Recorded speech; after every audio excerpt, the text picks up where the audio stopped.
Media మిత్రులకి నమస్కారం. నేను మీ రఘునందన్ రావు. భారతీయ జనతా పార్టీ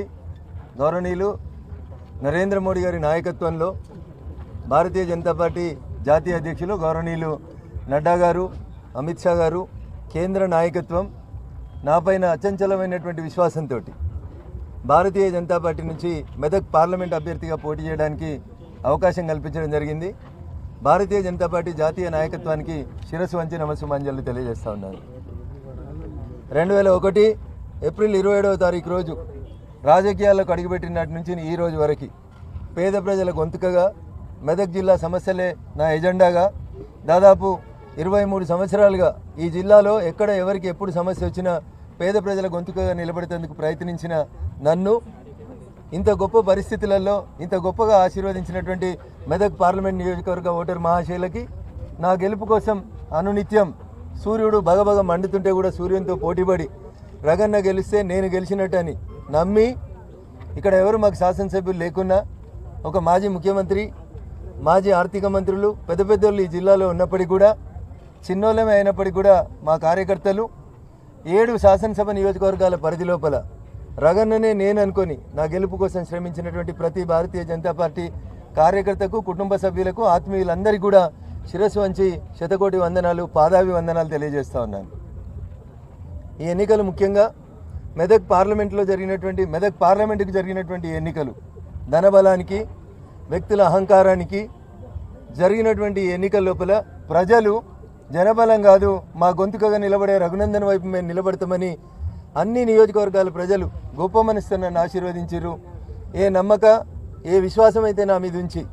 రగన్ అయితే వాయిస్ ఆఫ్ ద వాయిస్లెస్గా మా సమస్యల్ని వింటాడు, పరిష్కరిస్తాడు. గతంలో దుబ్బాక నుంచి గెలిచి దుబ్బాకకి ఎట్లయితే పేరు తెచ్చిండో ఇప్పుడు మెదక్ నుంచి గెలిపించి పంపిస్తే మెదక్ పేరుని, మెదక్ కీర్తి ప్రతిష్టల్ని తప్పకుండా కాపాడుతాడని చెప్పి నా మీద అచంచలమైన విశ్వాసంతో ఓటుకు నోట్లు వంచిన, రకరకాలైనటువంటి ప్రయత్నాలు చేసిన, నన్ను ఓడగొట్టడానికి శతదా ప్రయత్నించినప్పటికీ కూడా ప్రజలు, ముఖ్యంగా మా కార్యకర్త బంధువులందరూ కూడా నా వైపున నిలబడి ఒంటరి పోరాటం జరిపినటువంటి మా కార్యకర్త బంధువులందరికీ కూడా జీవితకాలం రుణపడి ఉంటానని చెప్పి ఈ సందర్భంగా తెలియజేస్తా ఉన్నాను. ఈ గెలుపులో భారతీయ జనతా పార్టీ జాతీయ నాయకత్వంతో పాటు మా రాష్ట్ర పార్టీ అధ్యక్షులు గౌరవనీయులు కిషన్ రెడ్డి గారు, భారతీయ జనతా పార్టీ తెలంగాణ రాష్ట్రానికి ఇన్ఛార్జిగా పనిచేసినటువంటి పెద్దలు సునీల్ బన్సల్ గారు, గౌరవనీయులు మాజీ మంత్రివర్యులు ప్రస్తుత మల్కాజ్గిరి పార్లమెంట్ సభ్యులు ఈటెల రాజేందర్ గారు, ఇతర నాయకులందరూ కూడా భారతీయ జనతా పార్టీ అభ్యర్థిగా మెదక్ నుంచి రఘునందన్ అయితేనే కరెక్ట్, రఘునందన్ అయితేనే ప్రజలు గెలిపిస్తారనేటువంటి అచంచల విశ్వాసంతో అనేక ఆటుపోట్లు, ఇబ్బందులు వచ్చినప్పటికీ కూడా టెంపరీగా వచ్చినటువంటి అన్ని హర్డిల్స్ని దాటవేస్తూ కేంద్ర నాయకత్వాన్ని ఒప్పించి నా మీద ఈ విశ్వాసం ఉంచి నాకు ఈ టికెట్ ఇప్పించినటువంటి ప్రతి ఒక్కరికి కూడా, ఆ దిశగా అడుగులేసి నాకు సహకరించినటువంటి ప్రతి ఒక్కరికి కూడా మరొకసారి నమస్సుమాంజలు తెలియజేస్తా ఉన్నాను. నా గెలుపులో పార్టీ బీఫామ్ ప్రకటించిన తర్వాత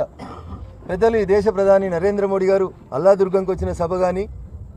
దాదాపు 2.5 దశాబ్దాల తర్వాత సిద్దిపేట గడ్డ మీద అడుగుపెట్టినటువంటి అభినవ సర్దార్ వల్లభాయ్ పటేల్, కేంద్ర హోంశాఖ మంత్రివర్యులు గౌరవనీయులు అమిత్ షా గారి దగ్గర నుంచి మొదలుకొంటే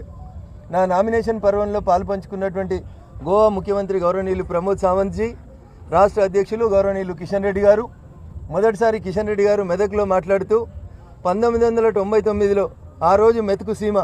ఒక టైగర్ నరేంద్ర గారిని గెలిపించి పార్లమెంటుకు భారతీయ జనతా పార్టీ నుంచి పంపిస్తే రెండోసారి మరో టైగర్ మా రఘునందన్ని గెలిపించేందుకు మెదక్ ప్రజలు సిద్ధపడాలని మా రాష్ట్ర పార్టీ అధ్యక్షుడు నిండు మనసుతో మెదక్ వచ్చి నన్ను ఆశీర్వదించిపోయిండు. ఆ ఆశీస్సులను నిజం చేసినటువంటి మా మెదక్ పార్లమెంట్ ఓటర్ మహాశయులందరికీ కూడా కృతజ్ఞతాభివందనాలు తెలియజేస్తా ఉన్నాను. అంతేకాకుండా తమిళనాడు భారతీయ జనతా పార్టీ అధ్యక్షులు పెద్దలు అన్నామలై గారు, గౌరవనీయులు శాసనసభ్యుడు గోషామహల్ రాజాసింగ్ గారు, ఈటెల రాజేందర్ గారు, ఇట్లా అనేక మంది పెద్దలు